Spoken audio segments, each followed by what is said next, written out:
வாழ்க வையகம், வாழ்க வையகம், வாழ்க வளமுடன். குரு வாழ்க, குருவே துணை. குருவின் மலரடி போற்றி. நம் சிந்தனையை, உடல் நலத்தை சீரமைத்து உய்வித்த குருவே வாழ்க. மெய்யன்பர்களே, இன்றைய நமது புத்தக கலந்தாய்வில் பாகம் இரண்டாவது பாகத்திலே நாம் 6வது தலைப்பாக மனிதனுக்கு மனிதனே பகை என்ற தலைப்பின் கீழ் இருக்கக்கூடிய அந்த சிந்தனைகளை ஆய்வு செய்கிறோம். மனிதனுக்கு மனிதனே பகை என்று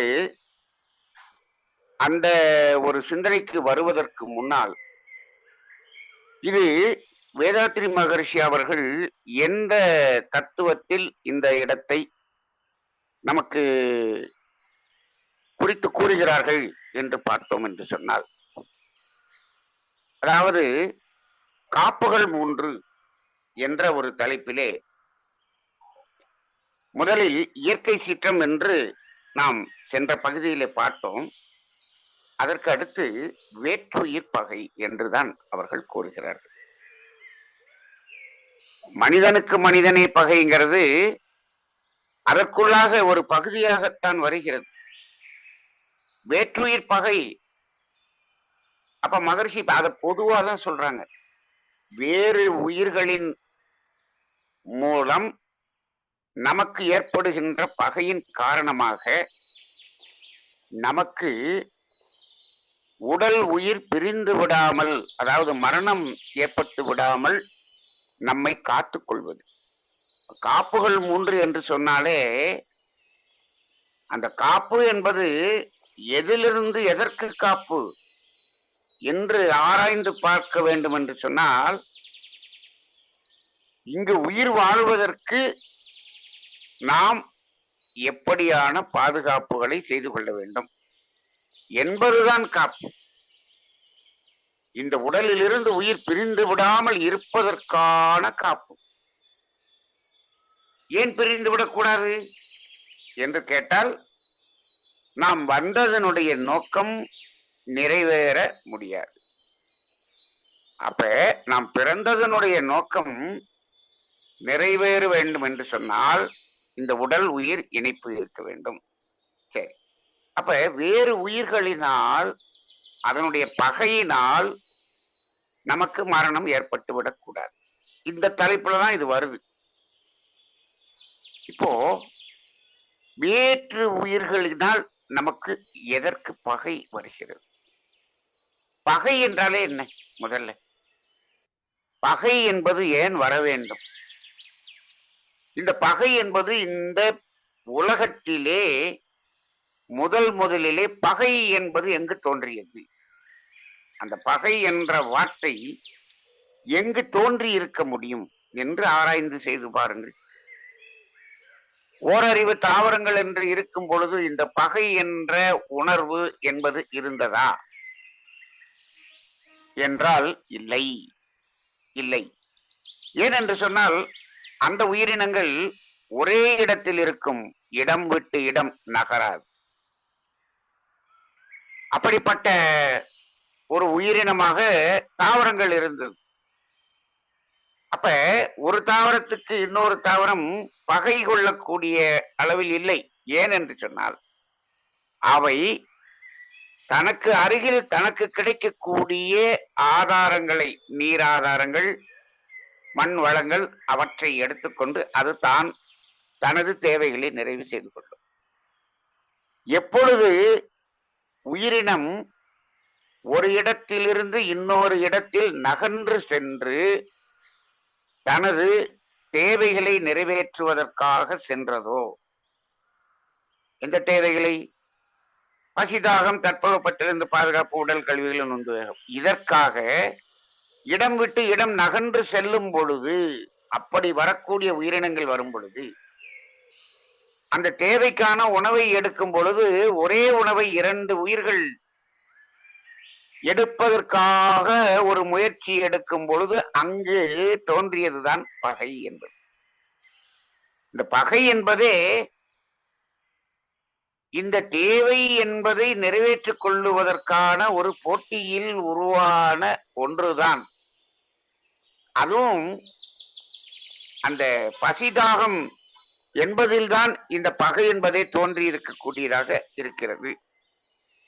சரி, அப்ப அந்த பகை என்பது தேவை ஏற்படும் பொழுது மட்டும்தான் அந்த பகை என்பது அங்கு உண்டாகிறது. தேவையில்லாத இடத்தில் எந்த உயிரினமும் பகை கொள்வது இல்லை என்பதை நாம் புரிந்து கொள்ள வேண்டும். அப்ப பகை என்பது அங்கு ஆரம்பித்தது. சரி, இப்ப அப்படி அது வளர்ந்து வந்த பிறகு ஐந்தறிவு விலங்கினங்கள் என்று வந்த பிறகு பார்த்தோம் என்று சொன்னால், அது ஒரு இனம் இன்னொரு இனத்தை அடித்து அதை உணவாக எடுத்துக்கொள்ளக்கூடிய ஒரு ஜீவன்களை பார்க்கிறோம். அங்கு வேற்றுயிர் பகை என்பது அங்கு இருந்தது. அப்ப அது அதனுடைய இயல்பு. அது அதனுடைய இயல்பு. அந்த இயல்பாக இருந்தாலும் அங்கு அவை அந்த பகையை தேவையின் நிமித்தம் மட்டுமே அதை பயன்படுத்தியது என்பதை நாம் ஆழ்ந்து உணர வேண்டும். நிறைய பேர் சொல்றோம், இந்த சினம் என்பதும் பகை என்பதும் விலங்கின பதிவிலிருந்து வந்ததுதானே என்று சொல்லுகிறோம்.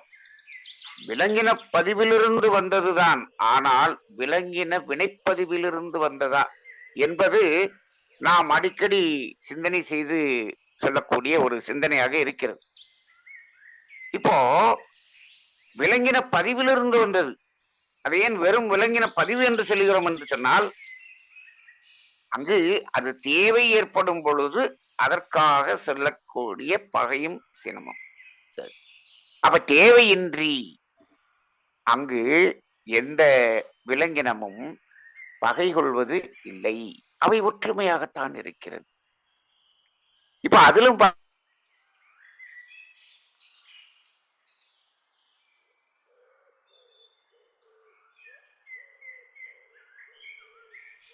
மைக் மியூட் ஆயிடுச்சுங்க.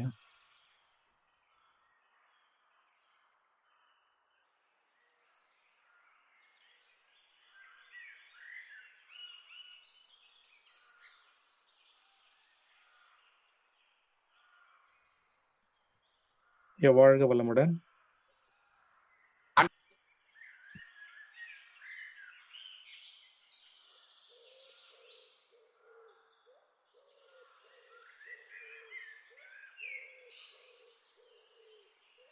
மனிதனிடம் அது எந்த அளவில் உயர்ந்திருக்கிறது என்று பார்த்தோம் என்று சொன்னால், மனிதன் அந்த இயற்கை வளத்தை வாழும் வளமாக மாற்றி அதை அனுபவிக்கக்கூடிய அளவுக்கான திறம் வாய்ந்தவனாக மாறிவிட்டான். அப்ப இந்த இயற்கையில் இருக்கக்கூடிய அந்த பொருளை உணவுக்காக பகை கொண்டு எடுக்க வேண்டும் என்பது இல்லை. ஏனென்று சொன்னால், இவன் உணவை தயாரிக்கக்கூடிய அளவுக்கான அறிவும் வல்லமையும் பெற்றவன். மகரிஷி அவர்கள் சொல்வார்கள், ஒரு மனிதனுடைய உடல் திறனும் அறிவின் திறனும் அதன் மூலமாக உற்பத்தி செய்யக்கூடிய உணவுப் பொருள் ஒரு 100 மனிதர்களுக்கு உணவாக மாறக்கூடிய அளவில் இருக்கிறது என்று சொல்றாங்க. அப்போ ஒரு மனிதன் 100 பேருக்கு உணவு கொடுக்க முடியும் என்று சொன்னால், இங்கு அத்தனை மனிதர்களும் நாம் முழுமையாக வேலை செய்ய வேண்டும் என்ற ஒரு தேவையே இல்லாமல் ஆகிவிடுகிறது அல்லவா? அந்த அளவுக்கு ஒரு திறன் வாய்ந்தவன் மனிதன். சரி, இவன் இந்த விலங்கினங்களை போல இன்னொரு உயிரை பகை கொண்டு அடித்து உணவாக எடுத்துக்கொள்ள வேண்டுமா என்று கேட்டால் தேவையும் இல்லை. ஏன்? இவனுக்கு உணவு உற்பத்தி செய்ய தெரியும். இந்த தாவரங்கள், செடி கொடிகள், மரங்கள் இவை எல்லாமே அதற்கு அடுத்து வரக்கூடிய உயிரினங்களுக்கு உணவாவதற்காகத்தானே முதல்ல தோன்றியது. இந்த ஓரறிவு தாவரங்கள் தோன்றிய பிறகுதான் மற்ற உயிரினங்கள் தோன்றியது. இது எல்லாம் இயற்கையின் படைப்பிலே அற்புதமாக படைக்கப்பட்டிருக்கிறது. அப்ப அந்த தாவரங்களை இவன் உற்பத்தி செய்யக்கூடிய அளவுக்கு வந்து விட்ட பிறகு பிற உயிர் இனங்களை பகைத்து அடித்து அதை உணவாக எடுத்துக்கொள்ள வேண்டிய அவசியம் இல்லாமல் ஆகிவிட்டது. மனிதனுடைய உடலின் அமைப்பும் இந்த தாவர உணவை எடுத்துக்கொள்ளக்கூடிய அளவில்தான் இருக்கிறது என்பதையும் பல்வேறு மருத்துவ ஞானங்களில் நாம் தெரிந்து கொண்டிருக்கிறோம். சரி, அப்படி இருக்கும் பொழுது இப்ப மனிதன் விலங்கினத்தை பகைத்துக் கொள்ள வேண்டுமா? தேவையில்லை, தேவையில்லை. அதை அடித்து சாப்பிட வேண்டுமா? தேவையில்லை. இப்ப வேற்றுயிர் பகை என்பதில் அந்த விலங்கினங்களினால் நமக்கு என்ன துன்பம்? இப்பொழுது மனிதன் இந்த விலங்கினங்களை உணவாக எடுத்துக் கொள்வதனால் மனிதனால் தான் அதற்கு துன்பம். அந்த விலங்கினங்களால் நமக்கு துன்பம் என்பது கம்மியாகத்தானே இருக்கிறது. அப்படி இல்லையே. சரி, அப்படி அந்த விலங்கினங்களை அடித்து உணவாக எடுப்பதனால் வரக்கூடிய ஒரு கர்ம வினை என்ற அடிப்படையில் வரக்கூடிய துன்பம் என்று எடுத்துக்கொண்டால் அது வேறு சிந்தனை. அது நேரடியான பகை இல்லை. இப்போ வேற்றுயிர் பகையிலே மனிதன் எங்கு பகையாகிக் கொள்கிறான் என்று சொன்னால், இவன் உணவாக எடுத்துக் கொள்ளாத விலங்கினங்கள், சில விலங்கினங்கள் மூலமாக இவனுக்கு ஏதேனும் அங்கு பகை வந்து விடுமோ என்பது ஒரு பயம் இருக்கிறது. அதிலிருந்து நம்மை காத்துக்கொள்ள வேண்டும் என்பது உண்மைதான். எப்படி? இப்போ பிற உயிர்களை அடித்து சாப்பிடக்கூடிய விலங்கினங்கள் இருக்கக்கூடிய இடத்தில் மனிதன் சென்றால் அங்கு அவை பசி என்ற உணர்வில் இருக்கும் பொழுது மனிதனையும் அடித்துக் கொண்டு விடும். இப்ப புலி, சிங்கம் இருக்கக்கூடிய இடத்துக்கு செல்லுகிறோம், அது கொடூர பசியில் இருந்தது என்று சொன்னால் மனிதனையும் அடித்து. அப்ப அப்படி இடத்திற்கு நாம் எப்படி செல்ல வேண்டாம்? அந்த இடத்துக்கு செல்லாமல் நம்மை காத்துக்கொள்ள வேண்டும். அங்க எதுக்கு நம்ம போகணும்? அவை இருக்கக்கூடிய அந்த வனப்பகுதிகளுக்கு நாம் எதற்கு செல்ல வேண்டும்? இப்பொழுதெல்லாம் அதெல்லாம் ஒரு பொழுதுபோக்காக செல்லக்கூடியதாக இருக்கிறது. அது மட்டுமல்ல, அவை இருக்கக்கூடிய அந்த காட்டுக்குள்ளாக அங்கு ரெசார்ட் மாதிரி ஒரு ஃபார்ம் ஹவுஸ் மாதிரி கட்டி அங்கு போய் ரெஸ்ட் எடுக்கிறதுன்னு மனிதன் அந்த காட்டுக்குள்ளாக இவன் பங்களாக்களை அமைக்க ஆரம்பித்து விட்டான். அப்ப இந்த அந்த காடுகளுக்குள்ளாக நாம் ஊடுருவி நாம் குடியிருக்கும் பொழுது அவற்றிற்கு நாம் பயப்பட வேண்டிய ஒரு சூழ்நிலை வருகிறது. அப்படி தேவையும் இல்லை. இல்லை. சரி, அதன் பிறகு இங்கும் நாம் என்ன செய்து விட்டோம்? அந்த காடுகளாக அடர்ந்த பகுதிகளாக இருக்கக்கூடிய ஒவ்வொன்றையும் அழித்து அழித்து அழித்து வீடுகளாக மாற்றக்கூடிய வேலைகளை நாம் செய்து கொண்டிருக்கிறோம். வீடுகள் பெருகிக் கொண்டிருக்கிறது. இப்பொழுது அந்த தோட்டங்கள், வயல்கள் என்பதெல்லாம் பிளாட் போட்டு என்ன பண்ணிட்டோம்? வீடுகளாக மாற்றிக் கொண்டிருக்கிறோம். இப்ப அந்த இடங்களில் வாழ்ந்து கொண்டிருக்கக்கூடிய சில விஷ ஜந்துக்கள் எல்லாம் அந்த இடத்தில் அவை வாழ்ந்து கொண்டிருந்தது. அந்த இடத்தில் நாம் என்ன பண்ணிட்டோம்? அந்த இடத்துல பிளாட் போட்டு வீடு கட்டிட்டோம். அங்கு வாழ்ந்து கொண்டிருந்த அவைகள் எல்லாம் அங்கு வாழ்ந்து கொண்டேதான் இருக்கிறது. ஒரு பக்கத்தில் அவற்றினால் நமக்கு ஒரு பகை. இதிலிருந்து நம்மை காத்துக்கொள்ள வேண்டும் என்பது ஒரு காப்பாக இதுதான் இன்றைக்கு வேறு விலங்கினங்கள் இருந்து வரக்கூடிய காப்பு. சரி, அப்படியே இருந்தாலும் அவை நம்மீது பகை கொள்கிறதா? இல்லை. ஒரு யானை கூட நம்மீது பகை கொண்டு நம்மை துரத்துவது இல்லை.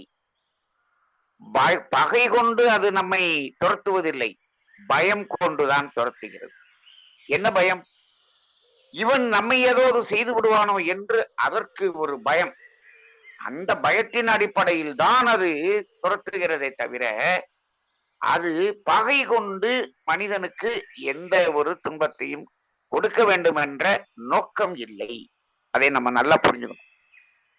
அப்ப அந்த அடிப்படையிலே எந்த விலங்கினங்களும் மனிதனோடு பகை கொள்வதில்லை, பயம் கொள்கிறது. இவன் நம்மை அழித்து விடுவானோ என்ற பயத்தில் அது சீறுகிறது. அது நம்மோடு நம்மை துரத்துகிறது. ஆக விலங்கினங்களுக்கு நம்மீது பகை இல்லை. நாம் விலங்கினங்கள் மீது பகை இல்லாமல் இருந்தாலே போதும். அவை வாழும் சுதந்திரத்தை நாம் பறிக்காமல் இருந்தாலே போதும். ஆனால் மனிதன் என்ன பண்றான்? குடியிருப்பதற்காக வீடு கட்ட வேண்டும் என்று சொன்னால் அவன் சௌகரியத்திற்காக, வசதிக்காக வீடு என்ற அளவில் அதை பெருக்கிக் கொண்டான். அதனால்தான் இப்பொழுது அதிகமாக அவை வாழக்கூடிய இடத்தை எல்லாம் அழித்து நாம் வீடு கட்டக்கூடிய ஒரு சூழ்நிலை வந்துவிட்டது. இது மட்டுமல்ல, மனிதன் அவனுடைய வாழ்க்கை முறையிலே அந்த கூட்டு குடும்பம் என்ற வாழ்க்கை முறை இன்றும் இருந்திருந்தால், இன்னைக்கு இவ்வளவு வீடுகள் கட்டப்பட்டிருந்தால், இந்த வீடுகளை வாடகைக்கு எடுப்பதற்கு ஆள் இல்லாமல் அந்த கட்டிய வீடுகள் எல்லாம் வாடகைக்கு ஆள் வரவில்லை என்ற ஒரு நிலை வந்துவிடும். அப்படி ஒரு நிலை இருந்திருந்தால் இந்த வீட்டினுடைய விலை இவ்வளவு கூடியிருக்காது. அப்ப இதுக்கெல்லாம் என்ன காரணம்? இப்பொழுது ஒவ்வொருவரும் தனித்தனியாக வாழ வேண்டும், சுதந்திரமாக வாழ வேண்டும் என்று நினைக்கிறார். இந்த கூட்டு குடும்ப வாழ்க்கை என்பது இல்லாமல் ஆகிவிட்டது.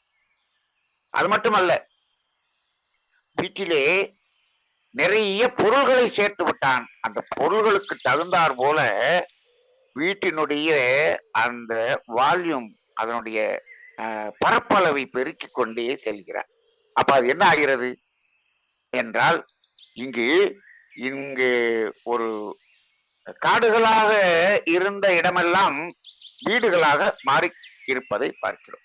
சரி, இப்ப இவ்வளவு வந்த பிறகு இந்த மனிதன் வசதிகளை பெருக்குவதற்காகவும் தேவைகளை அதிகமாக அனுபவிப்பதற்காகவும் இவன் அதில் மயக்கம் கொண்டு பொருள்களை அதிகமாக தேட ஆரம்பித்தான் அல்லவா?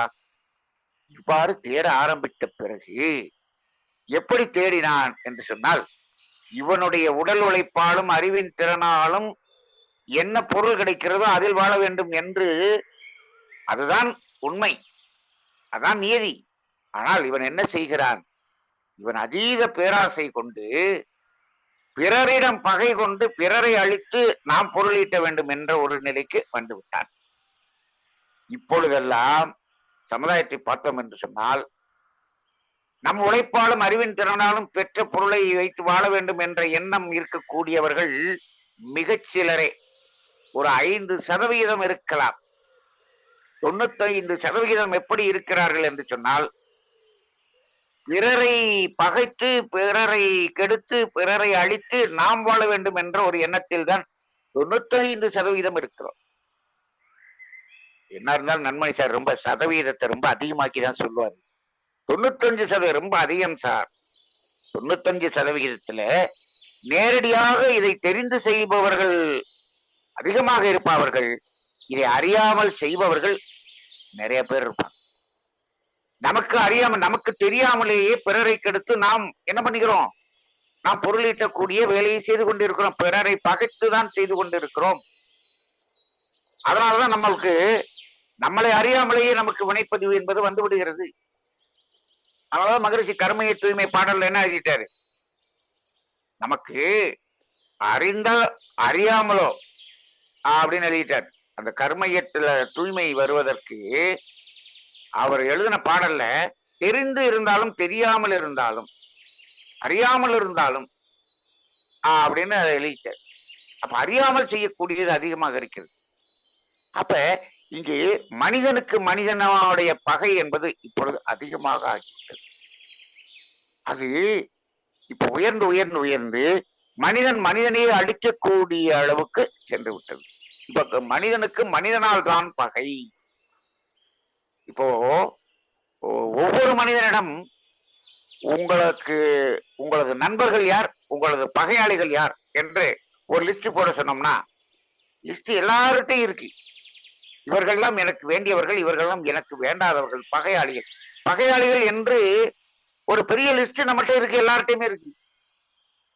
ஏன் அவர்கள் பகையாளிகள்? என்று சொன்னால், ஒன்று நீங்கள் அவர்களிடமிருந்து எதையாவது பறிக்க வேண்டும், எதையாவது வாங்க வேண்டும் என்று நீங்கள் முயற்சி செய்திருப்பீர்கள், அல்லது அவர்கள் உங்களிடம் என்று பறிக்க வேண்டும் என்று முயற்சி செய்திருப்பார்கள். ஏதோ ஒரு வகையில் பகை என்பது வந்துவிட்டது. எதற்காக இது பறித்து வாழ வேண்டும்? நமக்கு கை கால் இருக்கிறது, அறிவு இருக்கிறது, உடல் இயக்கம், மன இயக்கம், அறிவின் இயக்கம் எல்லாமே இருக்கிறது. இதை கொண்டு உழைத்து வாழ வேண்டியதுதானே என்று சொன்னால், அதுல என்னாச்சு? நான் மட்டும் ஏன் உழைத்து வாழ வேண்டும்? அவங்கெல்லாம் அப்படியே ஸ்மார்ட் ஒர்க் அப்படின்னு சொல்றான். உழைத்து வாழ்வது என்றால் ஹார்ட் ஒர்க்னு சொல்றோம். மகரிஷி சொல்ற உடல் உழைப்பாலும் அறிவின் திறனாலும் வாழ்றதுன்னா அது ஹார்ட் ஒர்க்னு சொல்றான். இப்ப மனிதன் என்ன ஸ்மார்ட் ஒர்க் அப்படிங்கிறான். ஸ்மார்ட் ஒர்க்னா என்ன? எவனோ உழைக்கணும், அவனை உறிஞ்சி இவன் வாழ வேண்டும். இப்பொழுது அப்படித்தானே இருக்கிறது. எல்லா இடத்திலும் அப்படித்தான் இருக்கிறது. பிறர் உழைப்பை உறிஞ்சி இவன் வாழ்வது. இப்படி அவ்வாறு சொகுசாக வாழ்வதற்கு எது உதவி செய்கிறது என்று சொன்னால், இந்த ஒரு அற்புதமான கல்வி என்ற ஒரு கேடயம் இதற்கு உதவி செய்வதாக மாறிவிட்டது. நிறைய இவன் கல்வியில உயர்ந்து பெரிய அளவுல படிச்சுட்டான் அப்படின்னு உடனே அவன் என்ன பண்றான்? பிறருடைய உழைப்பை எல்லாம் சுரண்டி அவர்களை வதைத்து இவன் சொகுசாக இருப்பதற்கு இப்ப இந்த கல்வியை பயன்படுத்திக் கொள்கிறான். அப்படி ஆகிவிட்டது. இந்த கல்வியை வைத்துக் கொண்டு அதிகாரம் அந்த நிலைக்கு சென்று விட்டான். அப்போ மனிதனுக்கு மனிதனே பகை என்பது இன்று அதிகமாக ஆகிவிட்டதாக மாறிவிட்டது. எல்லாவற்றிலும் பகை. இதற்கெல்லாம் காரணம் பேராசை. பேராசை. அப்ப அதாவது ஒரு நாளுல மனிதன் அழுந்தி இருக்கிறான் என்று சொல்வார். பொருள், புகழ், அதிகாரம், புலனின்பம், இந்த நான்கிலே பெரும் மயக்கம் கொண்டிருக்கிறான் மனிதன். பொருள், புகழ், அதிகாரம், புலனின்பம், இந்த நான்கிலே மனித மனம் புகுந்து அழுந்தி புண்ணாய் வருந்துதே என்று மகிழ்ச்சி சொல்வார்.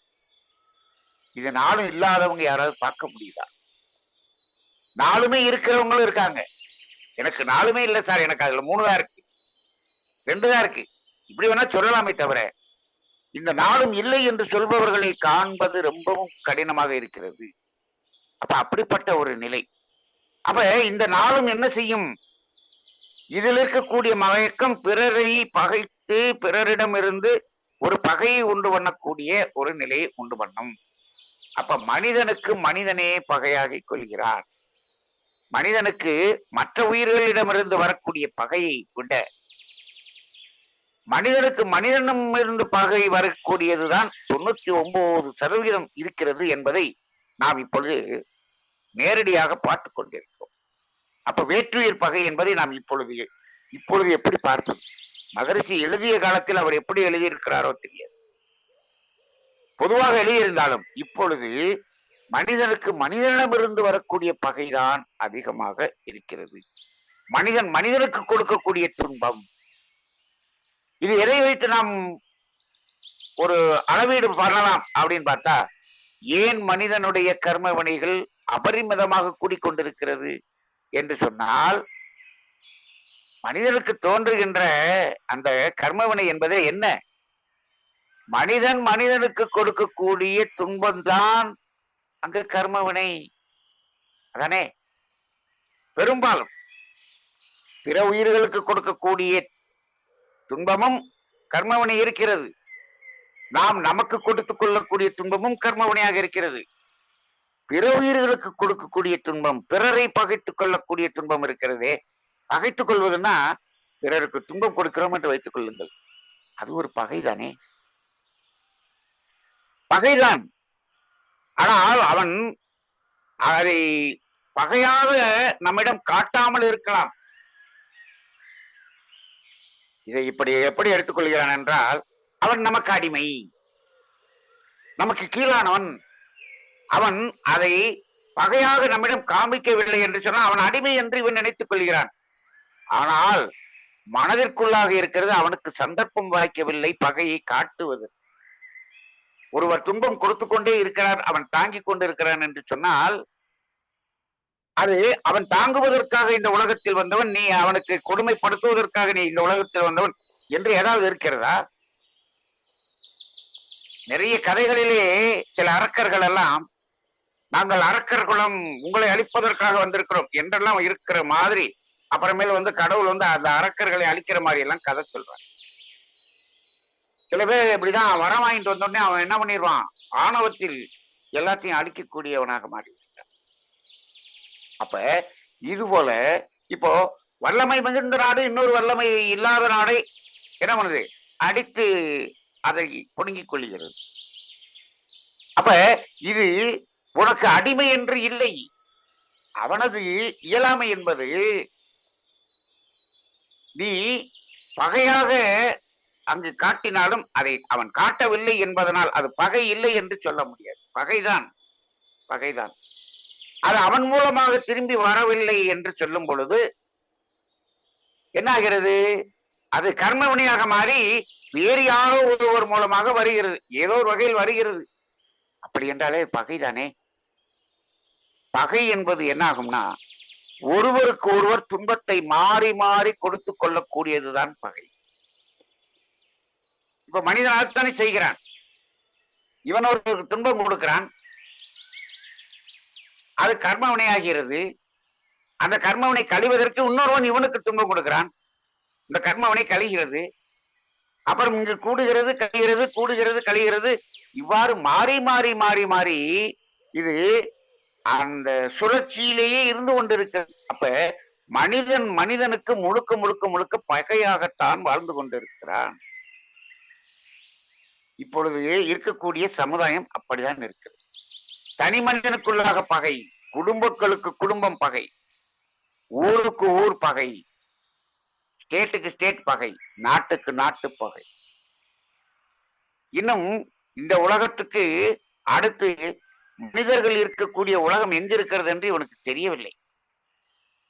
இந்த சூரிய குடும்பத்தில் இந்த ஒரு உலகம்தான்.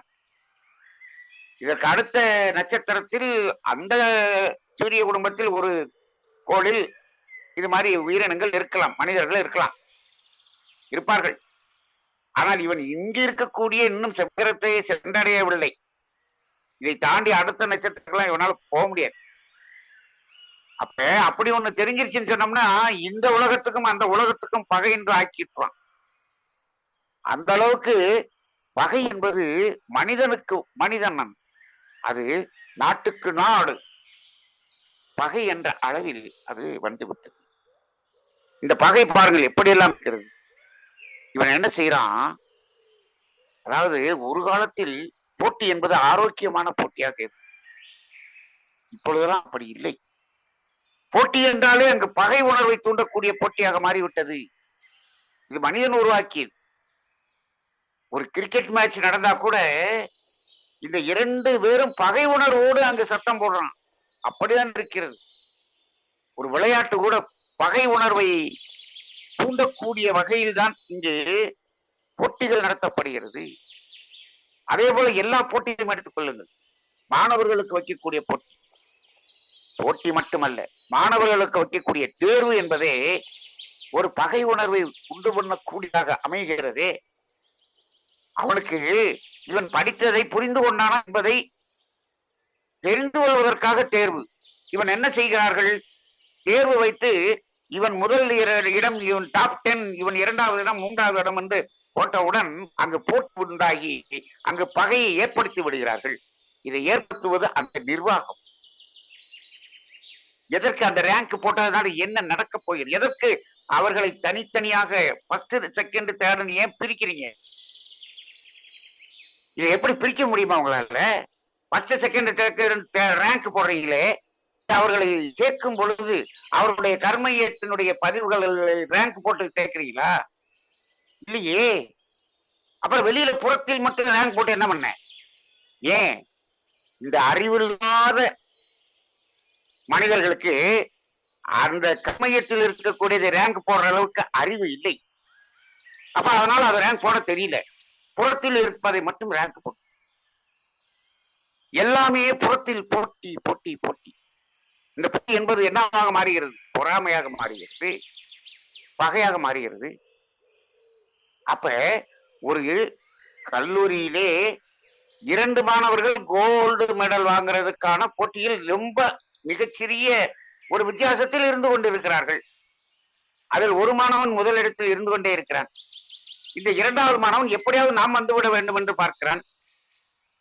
அதற்கு முயற்சி செய்வதற்கு பதிலாக என்ன செய்து விட்டான்? அந்த தேர்வுக்கு முன்னால் அந்த முதலாக வரக்கூடியவனை ஆளை வைத்து கொன்று விட்டான். இவன் முதலாவது வந்து தங்கப் பதக்கம் பெற்று விட்டான். எதற்காக இந்த பகை? இந்த கோல்டு மெடல் யாருக்கு அப்படின்னு சொல்றதுக்காக இவன் இதை செய்து விட்டான். ஆனால் அவன் ஜெயில உட்கார்ந்து இருக்கிறான். ஆயுள் தண்டனை பெற்று ஜெயில உட்கார்ந்து. எதற்காக? போட்டி.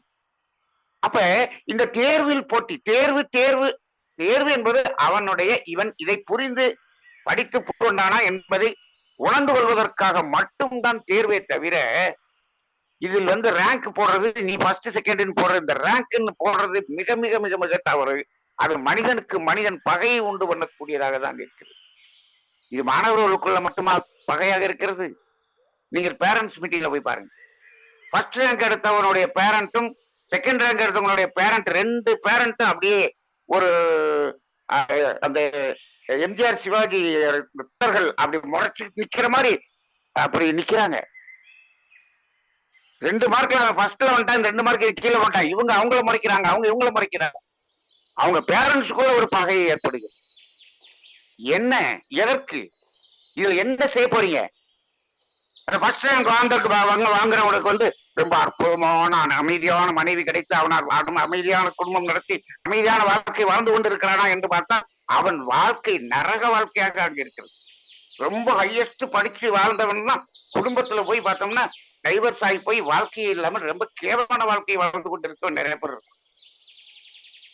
இயற்கை ஒன்றுல நீ ஒண்ணுல முதல்ல இருந்தீங்கன்னா இன்னொன்னுல வந்து நீ கடைசியில இருப்பாய். இது எதற்காக இந்த ஒரு பகையை ஏற்படுத்தக்கூடியதாக இருக்கிறது பாருங்க. மனிதனுக்கு மனிதன் பகை. இந்த பகை என்பது எங்க வரைக்கும் வந்து விட்டது? ஆன்மீக கல்வியில் போட்டி, ஆன்மீக பயிற்சியில் போட்டி. அது மட்டுமல்ல, ஆன்மீக பயிற்சியா, உடல் பயிற்சியாக இருக்கக்கூடிய யோகாசனத்துக்கு போட்டி. International yoga competition. யோகா என்பது எதுக்கு? உன்னுடைய உடலை ஆரோக்கியமாக வைத்துக் கொள்வதற்கு. பேசிக் யோகா. உன்னுடைய உடலில் ஏதாவது நோய் இருந்தால் அந்த நோயை போக்கிக் கொள்வதற்கு ஸ்பெஷல் யோகா, ஒரு ஸ்பெசிபிக் யோகா. அப்ப அந்த நோய் இருப்பவனுக்கு அது ஒரு ட்ரீட்மெண்ட் மாதிரி கொடுக்க வேண்டிய ஒரு யோகாவை இப்ப யோகா காம்படிஷன் வச்ச உடனே இவன் என்ன பண்றான்? அந்த ஸ்பெசிபிக்கா இருக்கக்கூடிய யோகாவை கடினமாக செய்து செய்து செய்து பழகி அந்த காம்படிஷன்ல போய் கப் வாங்கிட்டு வந்துடும், மெடல் வாங்கிட்டு வரான். அது அந்த நோய் இருக்கும் போது நோய் இருக்கும் வரை செய்ய வேண்டிய ஒரு அந்த ஆசனத்தை இவன் சும்மாவே காம்படிஷனுக்காக செய்கிறான். நம்மோட நேற்று அந்த சிந்தனை உரையில் சொல்லும் பொழுது சொன்னோம். இப்போ இந்த ஆன்மீகத்திலும் மருத்துவத்திலும் போட்டி என்பதே இருக்கக்கூடாது, டார்கெட் என்பதே இருக்கக்கூடாது. டார்கெட் என்று ஒரு மருத்துவமனை வைத்தது என்று சொன்னால் அந்த மருத்துவமனையில் மருத்துவர்கள் மனசாட்சியின்படி மருத்துவம் செய்ய முடியாது. டார்கெட் என்று ஒரு ஆன்மீக இயக்கத்தில் வைத்து விட்டால் அங்கு அது ஆன்மீகமாகவே இருக்கவே முடியாது. எதுக்கு டார்கெட்? எதுக்கு டார்கெட்? எப்படி டார்கெட்? இங்கு நோய் இல்லாத ஒரு சமுதாயத்தை உருவாக்க வேண்டும் என்பதுதான் டார்கெட். அப்படின்னா என்ன பண்ணணும்? எந்த டாக்டர் கிட்ட கூட்டமே இல்லையோ அவருக்கு தான் முதல் பரிசு. இப்படி போட்டி வைங்கலாம் பார்ப்போம். இந்த மருத்துவர் இருக்கக்கூடிய இடத்தில் இவரிடம் மருத்துவம் செய்த வந்தவர்கள் மீண்டும் அவரிடம் வருவதே இல்லை. அங்கு கூட்டமே இல்லாமல் இருக்கிறது. எல்லோருடைய நோயையும் குணப்படுத்தி விட்டார். அவர்களுடைய அந்த பேஷன்ஸ் எல்லாம் இப்பொழுது நோய் என்று வருவதில்லை. அவருக்கு பிரைஸ் கொடுக்கணும். கொடுக்குறீங்களா? இப்ப டார்கெட் எப்படி வைக்கிறீங்க? டார்கெட் எப்படி? இவர் எத்தனை ஆபரேஷன் செய்தார்? இவர் எத்தனை லட்சத்துக்கு மருந்து விட்டு இருக்கார்? போட்டி. இந்த வருஷம் இத்தனை கோடிக்கு மருந்து எழுதிட்டாருன்னு சொன்னோம்னா இவருக்கு யூரோப் டூர் கூட்டு போறோம். எப்படி போட்டி? அது போட்டிக்காக எழுதுகிறார். மருத்துவத்தில் போட்டி, ஆன்மீகத்தில் போட்டி, பகை. இந்த பகை உணர்வு இதெல்லாம் இதெல்லாம் பகை என்ற பகைதான் பகைதான். மனிதனை கெடுக்கக்கூடியது எல்லாமே பகை. இதனால உயிர் போகுது இல்லையா? போகுது போகுது. தேவையில்லாத ஒரு மருந்து மாத்திரைகளை அதிகமா சாப்பிட்டா அவனுக்கு அதனால ஒரு பாதிப்பு ஏற்படுகிறது அல்லவா? அப்ப ஆன்மீகத்திலும் மருத்துவத்திலும் இந்த இரண்டு என்பது இருக்கவே கூடாது. என்ன இருக்கக்கூடாது? போட்டி என்பது இருக்கக்கூடாது. டார்கெட் என்பது இருக்கக்கூடாது. இது இரண்டும் இருந்தால் அது இரண்டும் செத்து விட்டது என்ற அர்த்தம், கெட்டு விட்டது என்ற அர்த்தம். அங்க இருக்கவே முடியாது. என்ன டார்கெட்? டார்கெட்னு எப்ப நீங்க டார்கெட் வைக்கிறீங்களோ அப்பொழுது அங்கு என்ன வந்துவிடும் என்று சொன்னால், அங்கு எப்படியாவது நாம் முன்னேற வேண்டும் என்று சொல்லும் பொழுது இந்த மனித மனம் திருட்டுத்தனம் பண்ணிடும். மனம் குறுக்குத்தனமாக மாறிவிடும் மாறிவிடும். அப்ப அங்க என்ன? ஆன்மீகம் போயிடுச்சு, மனித நேயம் போய்விட்டது. இப்படிதான் இருக்கும், இப்படிதான் இருக்கும். நான் ஒரு உதாரணம் செய்கிறேன். எங்களது லயன்ஸ் கிளப்ல நான் பிரசிடண்டா இருக்கும் பொழுது ஒரு ஐகாம்ப், நான் தலைவராக இருக்கும்போது ஒரு ஐகாம்ப் நடத்தினேன். ஒரு 7-8 ஐகாம்ப் நடத்தி ஒரு 145 பேருக்கு இலவசமாக கண் அறுவை சிகிச்சை செய்து கொடுக்கக்கூடிய அளவுக்கு அதுக்கு நான் ஒரு பெரிய ஃபண்டு ரைஸ் பண்ணி அதை பண்ணிட்டேன். அது எனக்கு ஏதோ ஒரு லக்கு. அந்த சமயத்தில் முதல்வன் என்ற ஒரு படம் வந்தது. அந்த ஒரு படத்துல ஒரு ஷோ அப்படியே நான் வாங்கிட்டு அதை இந்த ப்ரோக்ராமுக்காக அதுல ஒரு டோக்கன் கொடுத்து பண்ணதுல அதுல ஒரு நல்ல ஒரு ஹியூஜ் அமௌண்ட் அதுல மிச்சம் வந்து அதை வைத்து இத்தனை கேம்ப் நடத்தி, அது இல்லாம எங்களுடைய இருக்கக்கூடிய மெம்பர்ஸ்ல கொஞ்சம் சில தியேட்டர் ஓனர்ஸ் எல்லாம் இருந்தாங்க. அவங்க அந்த தியேட்டர் எல்லாம் கொடுத்து, அவங்க சில பேர் கல்யாண மண்டபம் வச்சுதான், அந்த கல்யாண மண்டபம் தான் கொடுத்தாங்க. அதெல்லாத்தையும் வச்சு நாங்க வந்து ஒரு அரவிந்த் ஹாஸ்பிட்டலோட சேர்த்து இதை வந்து ரொம்ப கிராண்ட் நடத்திட்டோம். இப்ப என்னாச்சு? 145 பேருக்கு நடத்தியாச்சு. சரி, அதற்காக சில முயற்சிகளை எடுத்தோம். அதற்கு அடுத்த வருடம் இன்னொரு தலைவர் வருகிறார். போன வருஷம் அவர் 145 பண்ணிட்டாரு. நம்ம கொஞ்சமாவது பண்ணலன்னு சொன்னோம்னா நமக்கு உடனே நம்மளோட போட்டி போடுகிறார். போட்டி போட்டு இதை நடத்தணும் என்று செய்கிறார். அவர் என்ன செய்தார் என்று சொன்னார், வேறு ஒரு மருத்துவமனையை எடுக்கிறார். அங்க வந்து அந்த கேம்ப் ஆபீசரை பிடிக்கிறார். கேம்ப் ஆபீசரை பிடிச்சி என்ன பண்றாரு, ஒரு கேம்ப் நடத்துறார். கேம்ப் நடத்திட்டு 25 பேர் அங்க ஆபரேஷனுக்கு என்று சொன்னால் வேறு எங்கெங்கயோ கேம்ப்ல இருந்தெல்லாம் வரக்கூடியவர்கள் எல்லாம் இந்த கணக்குல சேருங்க அப்படின்னு சொல்லி அவரை தனியாக கவனித்து விட்டார். அவரை தனியாக கவனித்து விட்டு சர்டிபிகேட் மட்டும் வாங்கிட்டார். வாங்கிட்டு என்ன பண்றாரு, 125 காமிக்கிறார். ஏன் இப்படி காமிக்க வேண்டும்? நடத்தினதுல இருந்து பாதிக்கு பாதி வந்து இல்லாததை இருப்பது போல் அங்கு கணக்கு காண்பிக்கிறார். ஏன்? போட்டி. இது எதற்கு போட்டி? நான் அதான் சொன்னேன், இது சேவை செய்வதற்காக வந்திருக்கிறோம், சேவையில் எதற்கு போட்டி என்று சொன்னேன். இப்பொழுது சேவை செய்வதில், சேவை இயக்கங்களில் போட்டியை கொடுக்கிறார்கள். அவர் அவ்வளவு செய்தார், நீ எவ்வளவு செய்தாய் என்று கேட்டால் இவர் செய்தது போல் என்ன பண்றார், படம் பிடித்து காட்டுகிறார். மனிதனுக்கு மனிதன் போட்டி என்பது எங்கே சென்று கொண்டிருக்கிறது என்று பாருங்க. இப்போ இது எல்லாம் மாற வேண்டும் என்று சொன்னால் நாம் எதற்காக வந்தோம், எதற்காக பிறந்தோம், எதற்காக வாழ்ந்து கொண்டிருக்கிறோம், நமது நோக்கம் என்ன, இதை புரிந்து கொள்ளாமல் இப்படி போட்டி போட்டு இதில் ஜெயிக்கிறதுனால வாழ்க்கையில் ஜெயிக்க முடியாது. நமது சந்ததியினுடைய வாழ்க்கை நல்லா இருக்குங்கிறதுக்கான உத்தரவாதம் எதுவும் இல்லை. அப்ப மனிதனுக்கு மனிதன் போட்டி என்பது எப்படி இருக்கிறது? பொருளுக்காக, புகழுக்காக, புலனின்பத்துக்காக, அதிகாரத்துக்காக போட்டி என்றதில் வருகிறார். இப்படி எல்லாம் இருக்கிறது. இந்த போட்டி எந்த அளவுக்கு சென்று விட்டது என்பதெல்லாம் தெரிந்தால் ரொம்ப மனம் வருத்தமாக இருக்கிறது. அந்த சேவை நிறுவனங்களில் அந்த லயன்ஸ் கிளப்ங்கிற ஒரு சேவை அமைப்பு, அதில் வருடத்துக்கு ஒருவர் கவர்னராக வருகிறார். அந்த கவர்னராக வர்ற சேவை செய்வதற்கு யார் தலைவராக வருவது என்பதற்கு ஒரு எலெக்ஷன் நடக்குது. அந்த எலெக்ஷன்ல 2 பேர் நிற்கிறார்கள். ஒவ்வொருவரும் 2 கோடி செலவழித்து அந்த எலெக்ஷன்ல ஜெயிக்கிறதுக்கு போட்டி போடுகிறார். எதற்கு? சேவை செய்வதற்கு.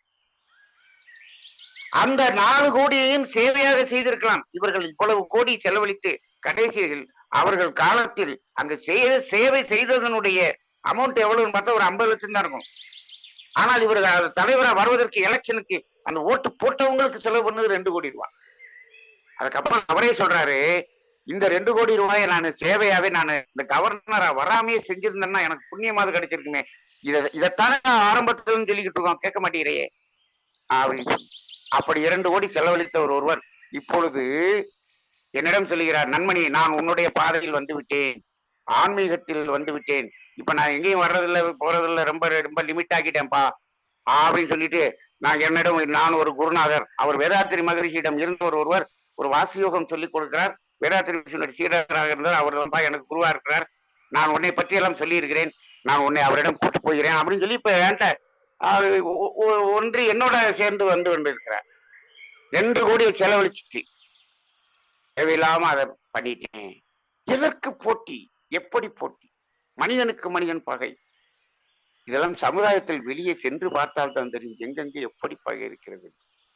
இப்பொழுது அரசியலில் எடுத்துக்கொண்டால் எவ்வளவு பகை, எவ்வளவு, எத்தனை கோர்ட்டு கேஸ், இன்னைக்கு கோர்ட்ல எவ்வளவு, எத்தனை பேர் வக்கீல் இருக்காங்க, எல்லாம் பகை. எதற்காக பகை? கோர்ட்ல எதுக்கு இவ்வளவு கேஸ் இருக்கணும்? தேவை என்பதை புரிந்து கொள்ளாமல், நாம் வந்ததனுடைய நோக்கம் புரிந்து கொள்ளாமல் வாழ்ந்ததுனால தானே இத்தனை பகை. அதானே எத்தனையோ சில குடும்பங்கள் இருக்கிறது. நம்ம பிள்ளைகளுக்கு சொல்றாங்க, போலீஸ் ஸ்டேஷனுக்கும் கோர்ட்டுக்கு மட்டும் போகாம வந்துடணும்பா அப்படின்னு சொல்லி வளர்த்துருக்குறாங்க. ஆனா இன்னைக்கு எவ்வளவு கேஸ், எவ்வளவு. நான் நாட்டுக்கு தொண்டாற்ற வருகிறேன் என்று சொல்பவர்கள் எல்லாம் இப்ப இதுல கோர்ட்ல போய்கிட்டு இருக்கக்கூடிய இதை பார்த்து கொண்டிருக்கிறோம். அப்ப மனிதனுக்கு மனிதன் பகை. அப்ப மனிதன் மனிதனை கெடுக்கக்கூடியதை முதலில் நிறுத்த வேண்டும். நிறைவாக ஒன்றை சொல்லி நான் நிறைவு செய்ய இருக்கிறேன். இது பெரிய சப்ஜெக்ட், இது சமுதாயத்துக்குள்ள போனோம்னு ரொம்ப போயிடுவோம். ஒன்றை சொல்லி நிறைவு செய்வோம். அதாவது ஜீவகாருண்ய மாநாடு என்று ஒரு மாநாடு சென்னையிலே, அதை நடத்தியவர் நமது மகாலிங்கம் ஐயா அவர்கள் நடத்தினார்கள். வள்ளலாரனுடைய இயக்கத்தின் அதன் தலையிலே இது நடத்தப்பட்டது. ஜீவகாருண்யம் மாநாடு. அப்படி ஜீவகாருண்யம் என்றால் ஒரு உயிருக்கு துன்பம் கொடுக்காமல் இருப்பது. ஜீவன் என்றால் உயிர், ஜீவகாருண்யம் என்றால் உயிருக்கு துன்பம் கொடுக்காத வாழ்க்கை. அந்த மாநாடு ஏற்பாடு செய்யப்பட்டது. அதில் வேதாத்திரி மகரிஷி அவர்களும் ஒரு பேச்சாளராக அதில் இருக்கிறார். மற்றவர்கள் எல்லாம் வள்ளலார் இயக்கத்தை சார்ந்தவர். மாநாடு தொடங்கி நடந்து கொண்டிருக்கிறது. எல்லோரும் பேசிவிட்டார்கள். மகரிஷி தான் கடைசியாக பேச்சாளராக இருக்கிறார். எல்லோரும் என்ன சொன்னார்கள்? நான் வெஜிடேரியன் சாப்பிடாமல் இருந்தால் அது ஜீவகாருண்யம் என்று பேசிவிட்டார்.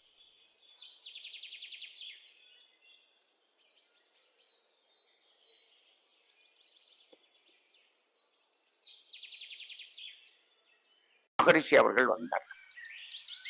இதுவரை பேசிய பேச்சாளர்களிலிருந்து நான் முரண்படுகிறேன் என்று சொல்லி, என்ன முரண்படுகிறேன் என்று சொன்னார். அவர் என்ன சொல்றாரு?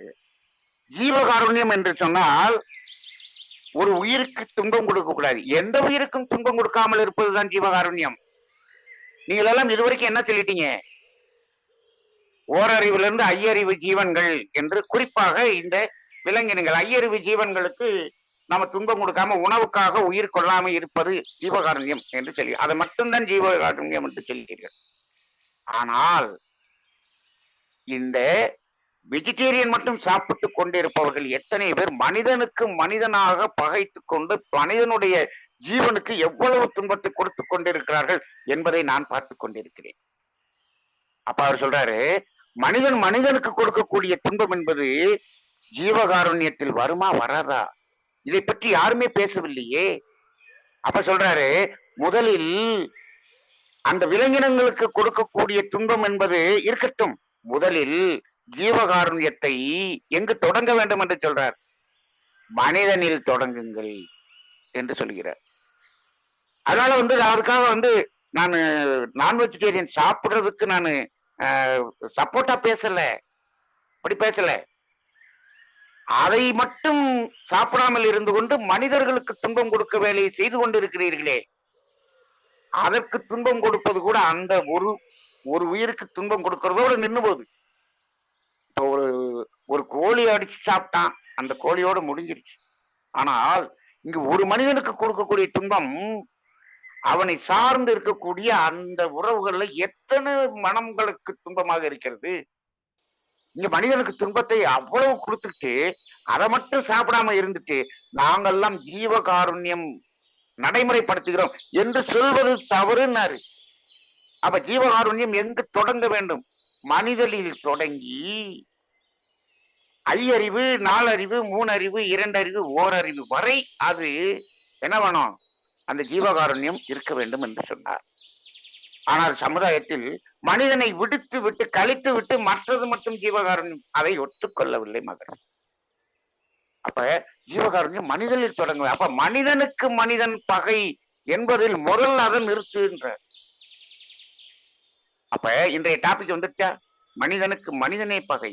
இங்குதான் அதை தொடங்க வேண்டும். அறம் என்பது எங்கு தொடங்க வேண்டும்? மனிதனுக்கு மனிதன் துன்பம் கொடுப்பதை நிறுத்த வேண்டும், நிறுத்த வேண்டும் என்று அவர் சொன்னார். அப்ப நாங்கெல்லாம் நான்வெஜ் சாப்பிட மாட்டோம். சரி, ஏன்? அதுக்கெல்லாம் துன்பம் கொடுக்க கூடாது. ரைட். ஆனால் மனிதர்களுக்கு ஏகப்பட்ட துன்பம் கொடுப்பான், அவனை அழிச்சிருவான். தவறு என்று மகரிஷி சொல்லுகிறார். மகரிஷி சொல்லுகிறார். அப்ப இங்கிருந்து தொடங்க வேண்டும் என்று சொல்லுகிறார். அப்ப மனிதனுக்கு மனிதனை பகை, வேற்றுயிர் பகை என்பது இப்பொழுது எங்கு இருக்கிறது? எவ்வளவு இருக்கிறது? மனிதன் மனிதனுக்கு கொடுக்கக்கூடிய மனிதனுக்கு மனிதனை பகை என்பதுதான் 99% இருக்கிறது. ஒரு 1% தான் அந்த மற்ற உயிரினங்களிலிருந்து இருக்கிறது. அதுவும் நாம் அதற்கு கொடுக்கக்கூடிய பகைதான் திரும்ப வருகிற மாதிரி இருக்கிறதே தவிர அது எதுவுமே நமக்கு துன்பம் கொடுக்க வேண்டும் என்ற நோக்கத்தோடு எந்த விலங்கினங்களும் வருவது இல்லை. ஆனால் மனிதன் நோக்கத்தோடே செயல்படுகிறான். இந்த அளவுக்கான ஒரு சிந்தனை மகரிஷி அவர்கள் இந்த ஒரு தலைப்பின் கீழே மகரிஷி அவர்கள் கொடுத்திருக்கிறார்கள். ஆழ்ந்து சிந்திக்க வேண்டிய ஒரு தலைப்பு. இதை சிந்திப்பதற்கான வாய்ப்பளித்த அனைவருக்கும் நன்றி. வாழ்க வளமுடன்.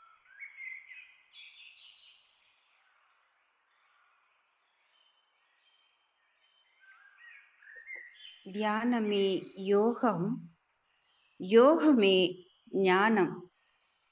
வாழ்க வளமுடன் ஐயா. விஜயம்மா கண்டினியூஸா ஜாயின் ஆக முடியல, இருந்தாலும் எங்களுக்கு மிக தெளிவான அற்புதமான விளக்கங்களை நீங்கள் கொடுத்துள்ளீர்கள். அவங்க ரெக்கார்ட் பண்ணி கொடுக்க சொல்லிடுங்கம்மா. நம்ம யூடியூப்ல போடலாம், நண்பர்கள் கேட்டு. சரிங்க சரிங்க, நன்றி நன்றி. வாழ்க வளமுடன் ஐயா. இன்னைக்கு நான் அவசரத்துல நான் ரெக்கார்டிங் போடல. நான் போட்டிருக்கேன். சரிங்க ஐயா, நன்றி ஐயா. வாழ்க வளமுடன். அதாவது மனிதன் அறநெறி வாழ்க்கையை பின்பற்றி வாழ வேண்டும் என்பதை மிகச்சிறப்பாக சொன்னீர்கள் ஐயா. நம்முடைய வாழ்க்கை தத்துவங்களை அறநெறி வாழ்க்கை பின்பற்றுவர்கள் இருக்காங்களோ இல்லையோ, இரண்டொழுக்க பண்பாட்டை பின்பற்றினாலே நாம் சிறப்பாக வாழலாம். மனிதர்கள் காடுகளை அழித்து